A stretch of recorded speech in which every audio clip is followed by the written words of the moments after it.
Hello, Russell. How you doing, Bob? You all right, mate? Hello. You all right, mate? I'm good, Russell. Can you hear me okay? Yeah, I can hear you. Fantastic. Beautiful background you've got there. You like it, yeah? Yeah, very nice. Well, I was about to knock it off and go back to the normal one, but if you like it, it's all right, isn't it? Well, A bit up to you. Whatever works for you, my friend. Okay. Sorry about the delay. I we're sending you a video to say I'll see you at 5, and my glove lost my glove in Lichfield, so I had to bike it all the way back, mate. Oh, nightmare. No worries. I ended up chatting with Anthony Austin. Oh, So how's he doing, Anthony? Is he all right? he's doing very well. Very pleasant fellow to talk to. I really enjoyed getting to know some of the guys on your regular rotation. So yeah, it's been really good. He won the 100 quid.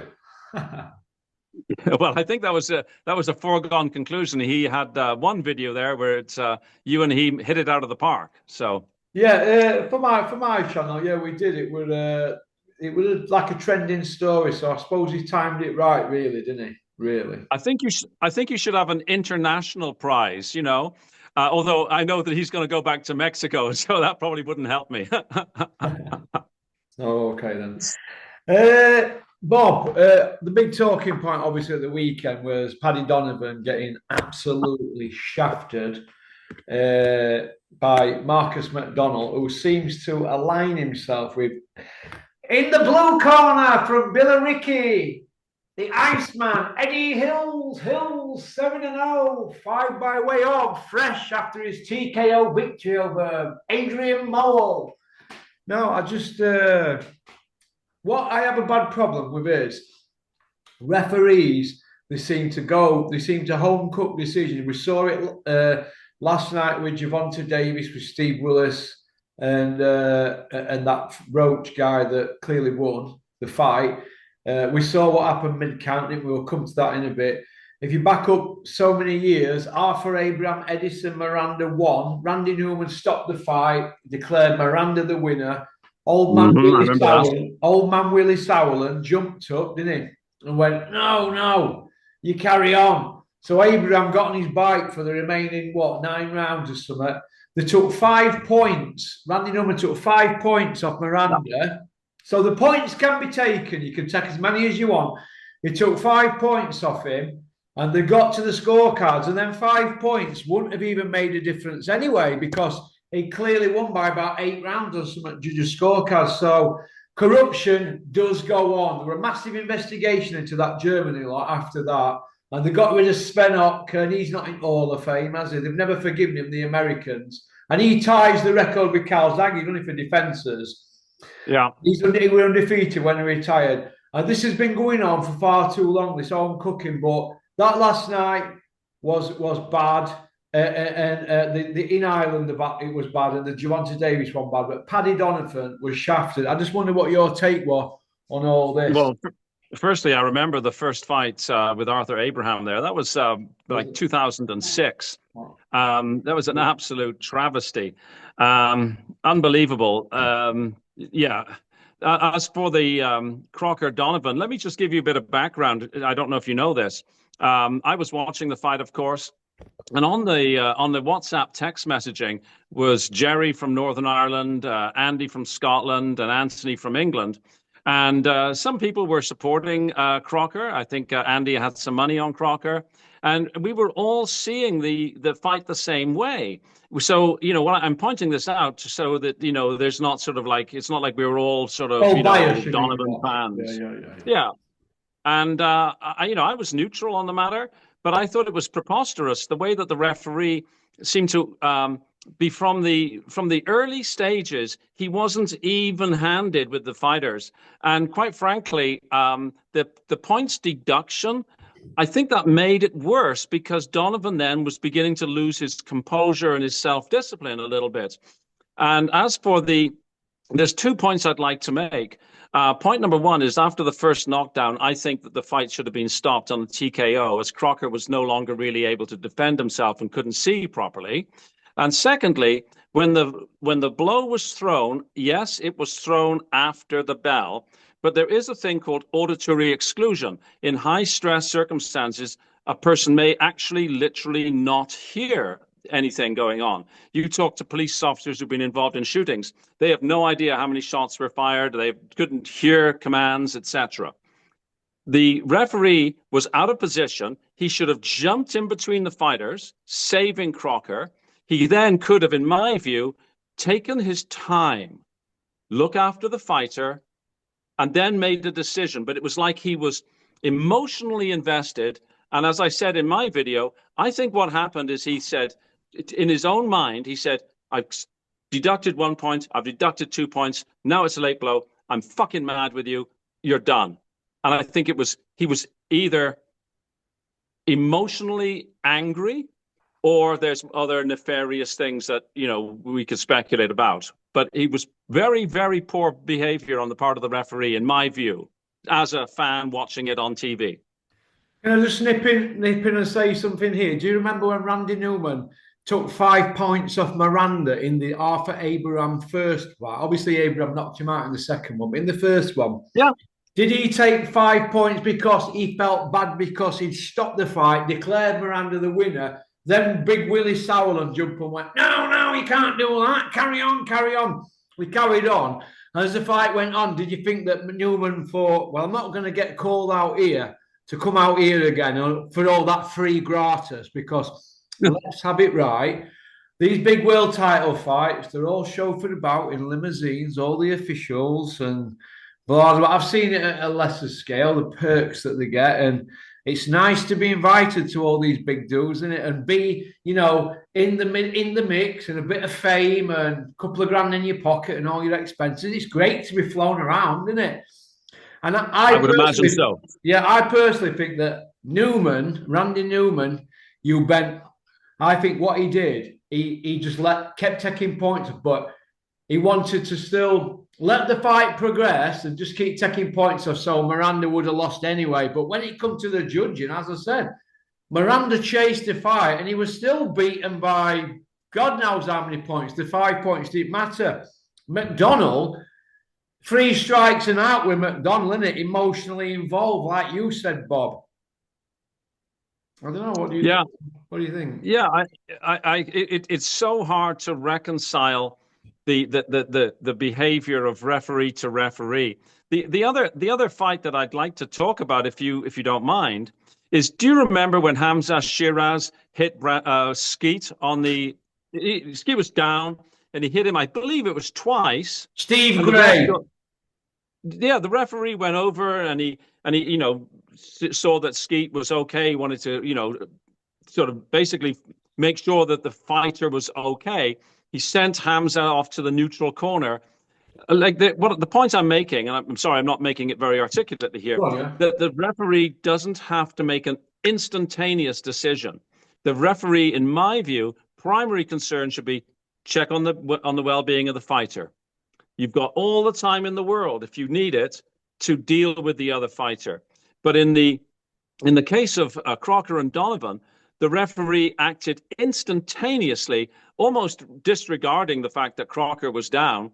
His primary concern seemed to be to get rid of Donovan. And that made little sense to me. He could have, for example, given Crocker 5 minutes to recover. There's many things he could have done. Yeah, so my point is, I don't understand how we've got one referee behaving in a certain way there, and then another referee behaving in a certain way there. I know the answer.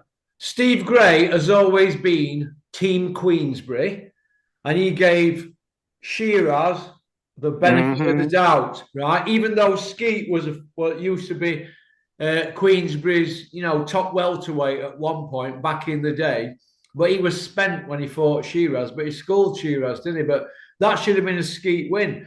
So Steve Gray knew to keep Bricktop happy. Marcus McDonnell, he knew to keep the big ticket seller, Cocker, happy, and keep, of course, Eddie Hills happy. But Eddie Hills is not bothered. He's got his controversy, and he's now got a rematch at Windsor Park. So he says, personally, every time there's any controversy in Ireland and there's a rematch, they throw Windsor Park around like confetti, don't they? Right, yeah. In-town cooking. Well, I mean, what can be done? If you have a referee who's favoring the A side or favoring the particular promoter. What can be done? There must be a role here for the British. I know this you will laugh at me, but what is the British Boxing Board of Control doing when you've got these inconsistent decisions? Well, if you remember, they got rid of Ian John Lewis, didn't they? They got rid of him. But there's been even more worse decisions than what he's done, and nobody's doing anything. They made a scapegoat out of him.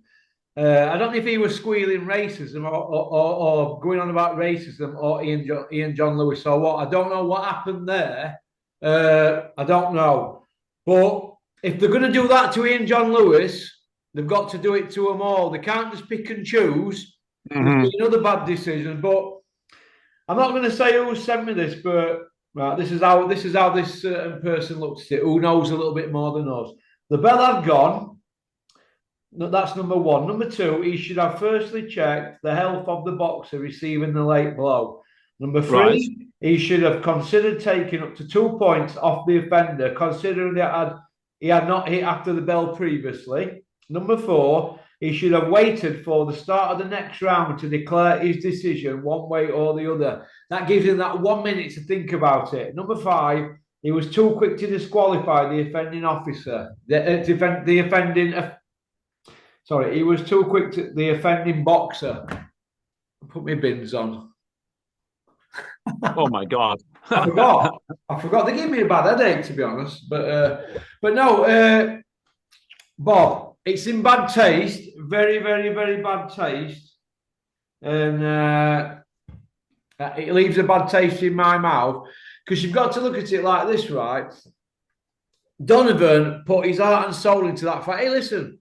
Good fight, two undefeated guys, but there's only going to be one winner for me. The other guy were looking for a fucking way out, and he got his way out. Do you know what I mean?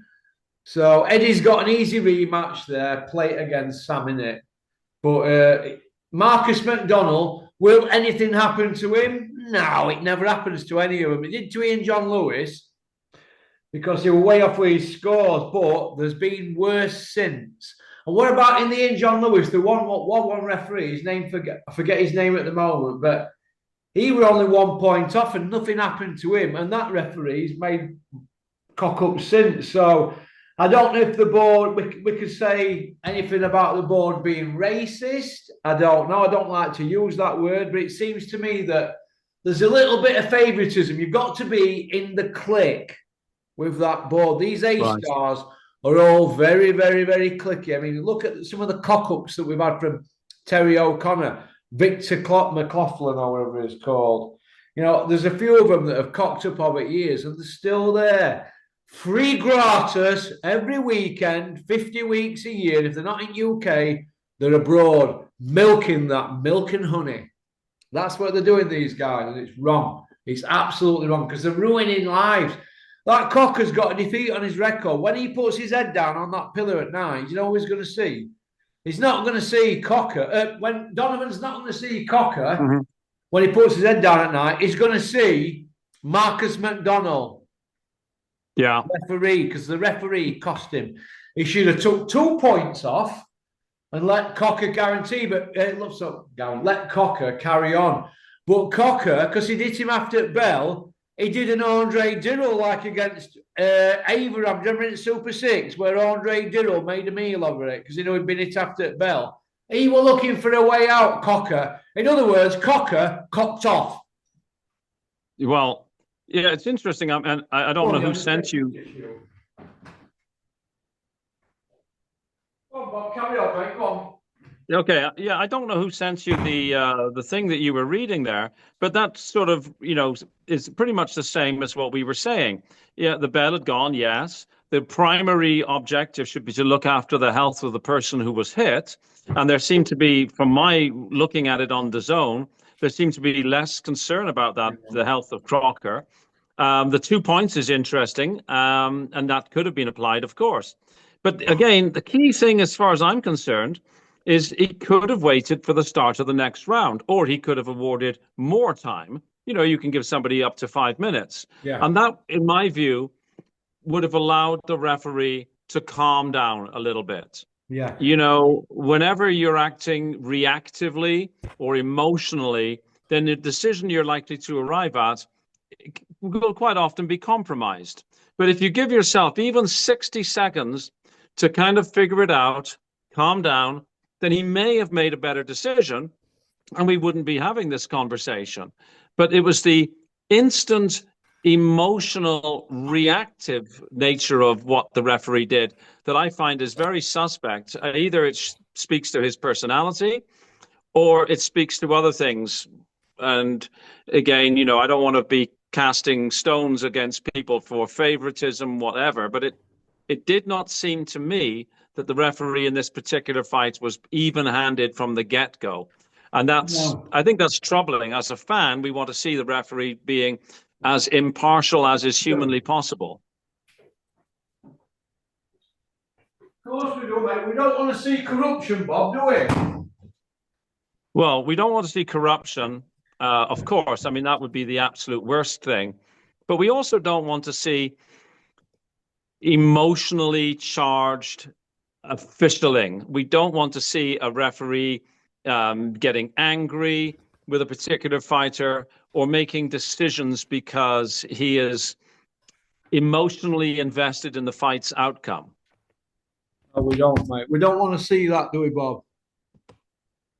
Not at all. I mean, because when we see that, it might just be that. It might just be that the referee was emotionally involved and angry. But when we see the results of that, many people will then speculate, as we are kind of speculating here today, as to whether or not there are further underlying, more nefarious reasons. So ultimately, a poor refereeing decision based on emotion can be really, really bad for the sport because fans, gamblers, purchasers of pay-per-views, we begin to lose confidence in the integrity of the match we're watching. Of course we do, mate. You've got to look at it like this, right? Some of these decisions that are going on in recent times, it looks to me like they're all in on it, doesn't it? Is it corruption or is it incompetence on a massive scale? These are supposed to be A-star referees, elite referees, but they're not showing eliteness, are they? Well, it seems when you have a pattern of elite or A-list referees making decisions that are incomprehensible to us fans, that there's either been an outbreak of incompetence, which we can never disregard as a possibility, or that there are other reasons. I mean, the Tank Davis decision on the part of the referee was even more incomprehensible to my eyes as was the decision with Crocker and Donovan. I mean, I can see an argument being made in Crocker and Donovan that the referee was emotionally involved. In other words, he was angry, which is bad, of course, for the reasons we've said. But the Tank Davis situation, that really defies the imagination, to be perfectly honest. Yeah, it's not good, Bob. It's not good for the sport, is it? No, it's not good for the sport. It's not good for people who put money on a fight expecting it to be adjudicated fairly. It's not good for people who've paid money to watch the fight, travel to a fight. And ultimately, you know, if these things carry on, and of course they've been going on since time immemorial, but if they continue, then eventually people will start viewing boxing as a rigged game. And the consequence of that will be that people will simply watch something else for their sporting entertainment. Yeah, I agree with you, Bob. I agree with you. Let me just switch up to. We'll move off this story now. I know it's a massive story in that, but we'll probably come back to this. I'll probably come back to this with other commission lads and get their opinion. What do you think to Andy Lee's performance as a trainer? Because he's like flavour of the month at the moment, isn't he, Andy Lee? Well, yes, he's definitely a very popular trainer. I mean, most notably, of course, with Joe Parker. with Donovan, he's obviously gotten Donovan into a peak of, a peak of physical conditioning, a peak of boxing conditioning. I will say one critical comment, however. I think that Donovan, in some regards, might have been the author of his own demise because of his lack of in-ring discipline that may have contributed to the referee's ultimate decision. And I'm not sure, because of course I've never met Donovan. I know nothing about his personality at all. But if the trainer, Andy Lee, could give Donovan, let's think of the right word, a degree of mental composure to allow for Donovan to be more composed. Where I'm going with this is if we look at the Tank Davis and Roach fight, Roach, who clearly should have been awarded a knockdown against Tank Davis, if you look at his face and his deportment, you would think that nothing whatsoever had happened. And every time, for example, he was hit even, he had a poker face. His composure was beyond reproach. Yeah. Whereas Donovan, I think, this is me, speculating from 5,000 miles away, right? This is Donovan, I think, allowed the way the fight was going and the deduction of the points to eat away at him a little bit. And it made him lose some self-discipline and composure. Andy Lee, I think, could help his fighter Donovan in that regard going forward. That's just an observation there. Yeah, I see where you're coming from. Well, Andy Lee's now training Ben Whittaker. Yes, well, perhaps he'll give Ben Whittaker a certain degree of moral fortitude that Mr. Whittaker seemed to lack against Mr. Cameron there. Yeah. Do you feel that people on social media might start coming out with "Go to Andy Lee, he's the best, the Dark Lord"? Well, you mean like they did with Mr. Ben Davidson? Yeah, and before him, Adam Boo, the Dark Lord. The Twitter darling 10 years ago, wasn't it? Adam Boo, go to Adam Boo. I do think that Andy Lee is probably of a different caliber to well, he's been a world champion, hasn't he? Well, exactly. I mean, I mean no disrespect to Ben Davidson whatsoever. I'm sure that Ben Davidson has his fans, but I do find that Andy Lee brings to the corner a resume that seems to be better than that of Ben Davidson. But what do I know? I'm just a fan. Yeah, we're just boxing fans, aren't we, Bob? Really, neither are Eddie Futch or Angelo Dundee at this present moment in time. No. Or Yank Durham. None of them are nowhere near, are they? Angelo Dundee, none of them. Okay. Eddie Hills, the 7-0 Iceman from Billericay. 5-5 way on. Fresh. No more. No mass. After his victory, Bob, over Ben Shalom by TKO. Adrian Bowles. Please.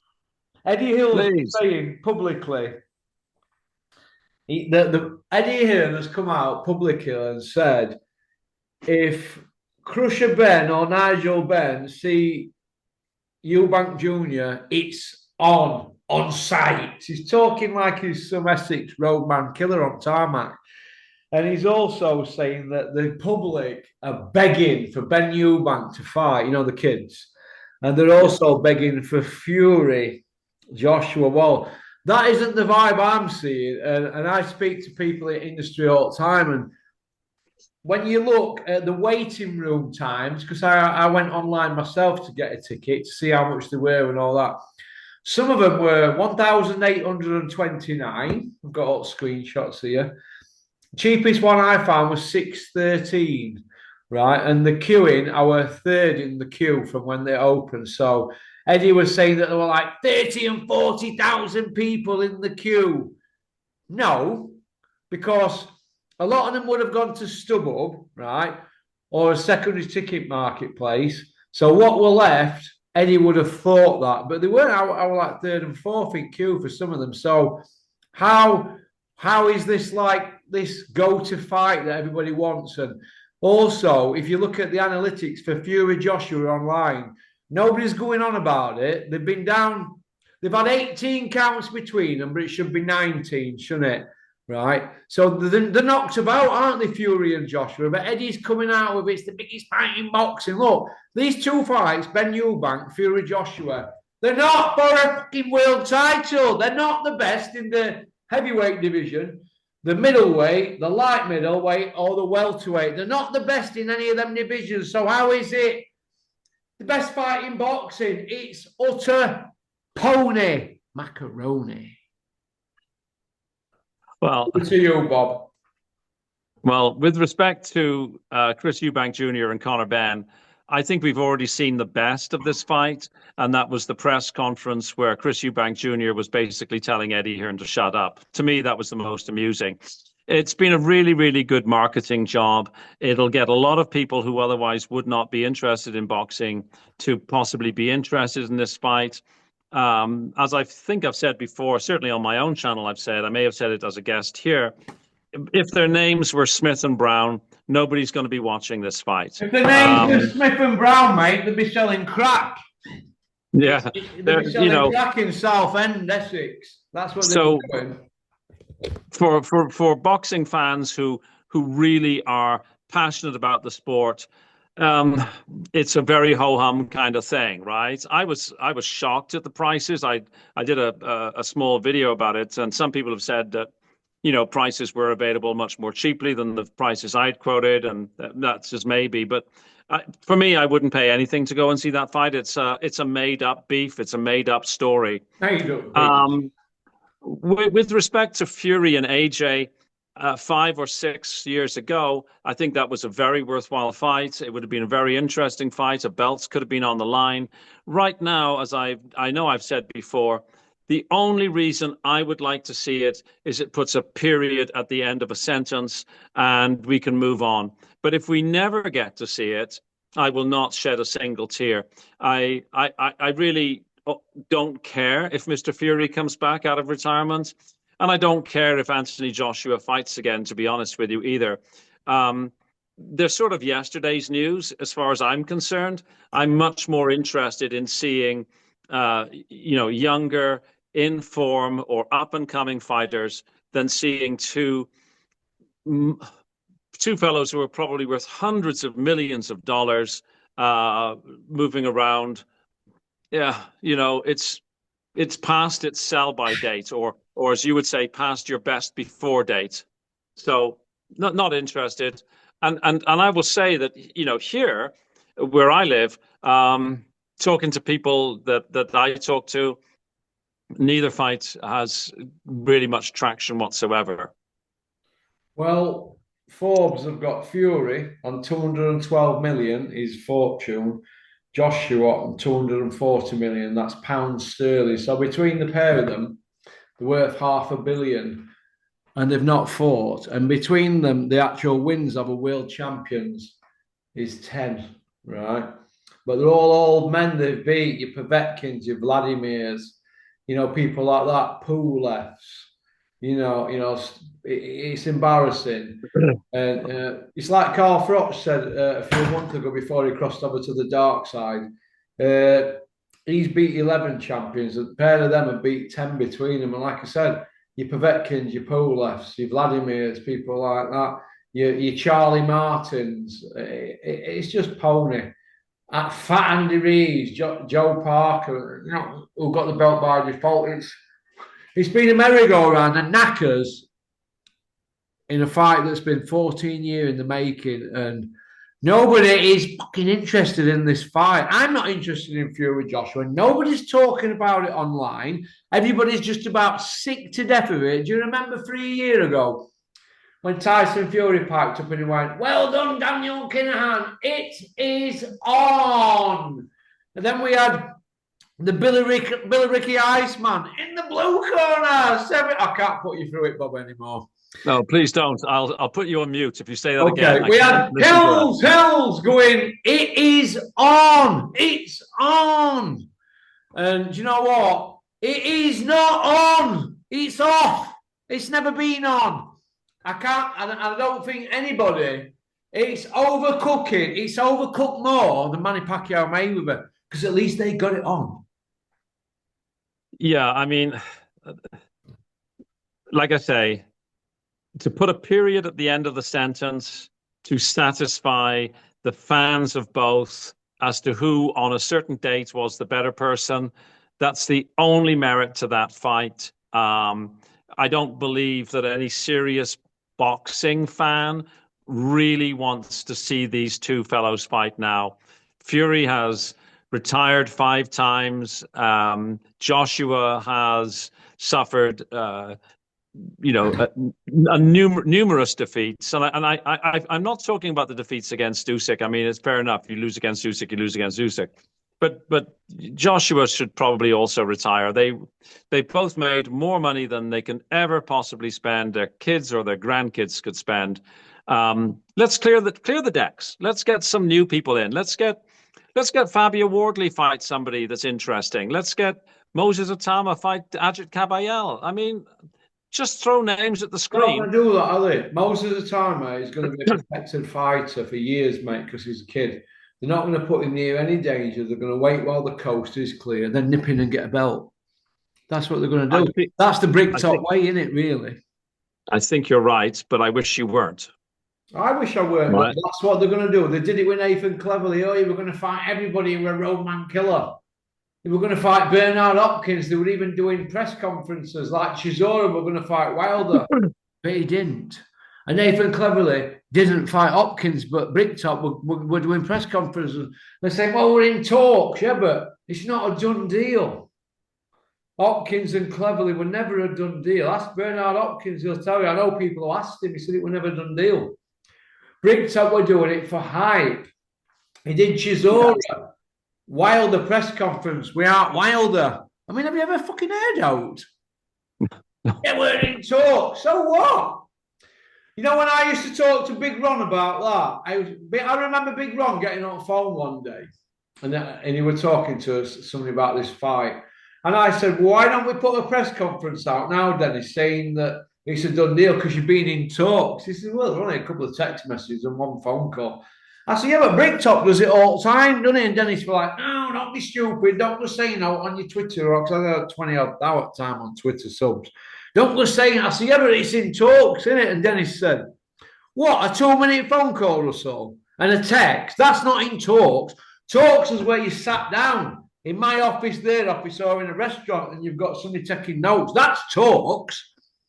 Well, Bricktop used to get carried away with himself because he was on the back foot, wasn't he, really? You know, back then when Eddie had his knee on his neck. And he ain't never going to forget that. And he ain't ever going to forget people like Super Bean.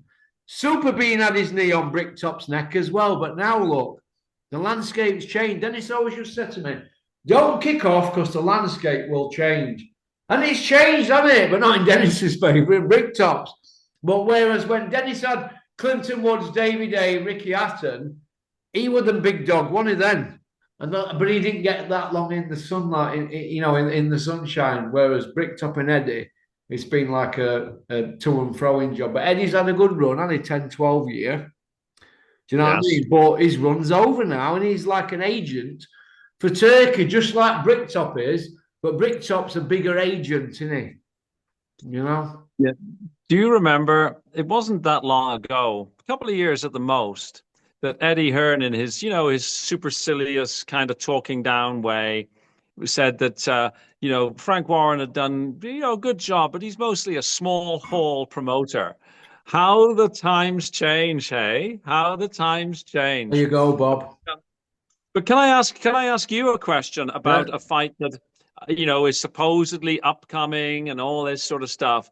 What is happening with big Johnny Fisher and Dave Allen?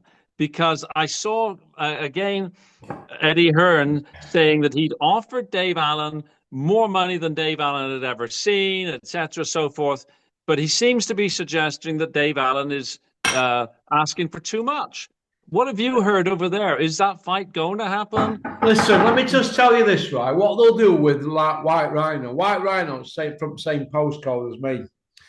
They'll make him sweat it out till he's on the phone, begging. Because where's White Rhino going to go? He's got no belt. He's coming off a loss. Technically, he won, but in the record books, he's coming off a loss and he doesn't have a belt. He doesn't do tickets. All that, oh, he does tickets. Doesn't do tickets. Doesn't sell tickets. Never has. I don't know where this big ticket seller's come from. He never did tickets when he was with Dennis. I think he must have done 7 or 8 tickets, most he ever did. He doesn't do tickets, so that's a fucking myth. He's a nice kid, very nice kid. He's non-violent outside boxing, and I mean non-violent. He's a genuine nice kid. He's been fetched up properly. He's a nice kid. But I personally think what they'll just leave him to sweat it out because he's got nowhere to go.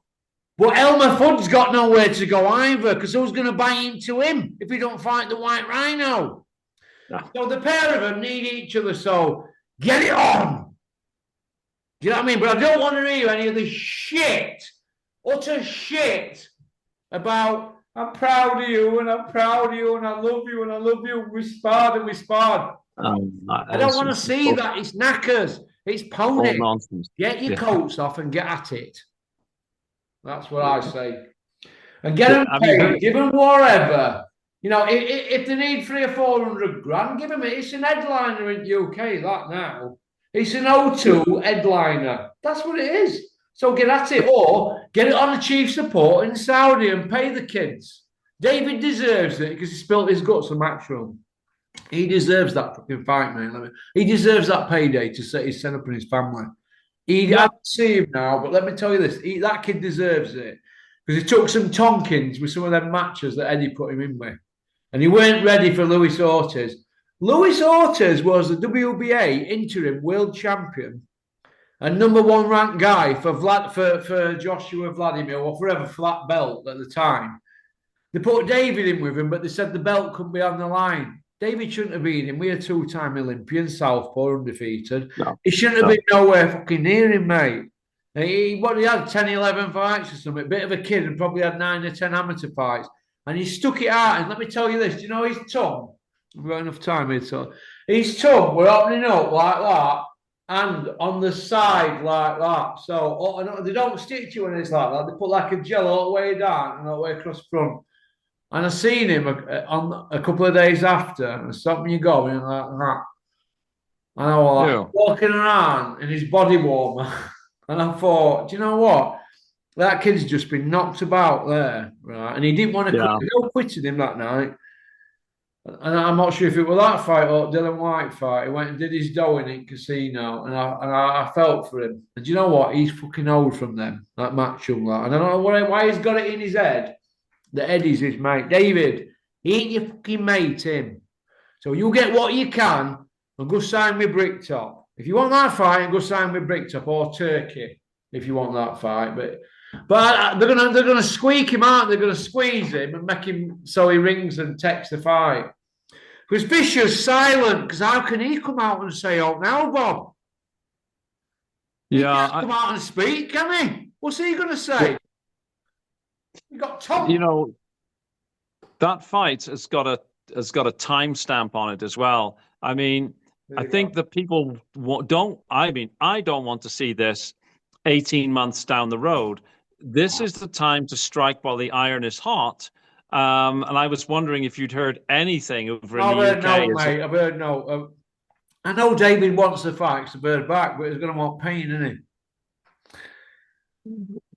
I mean, yes, of course, he should be paid, and he should be paid well. But I can't believe that he would be pricing himself out.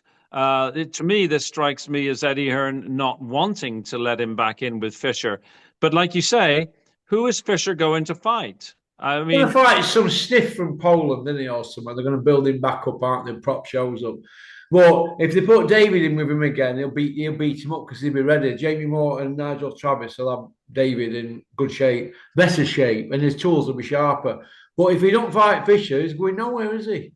Yeah. Who else could Fisher fight? I mean, I'd like to see Fisher be put in with somebody who's live. I'm not interested in watching some. Do you want to do another 20 minutes, Bob? Sure. Go on then. I'll send you a link. Okay. Right, see you in a minute.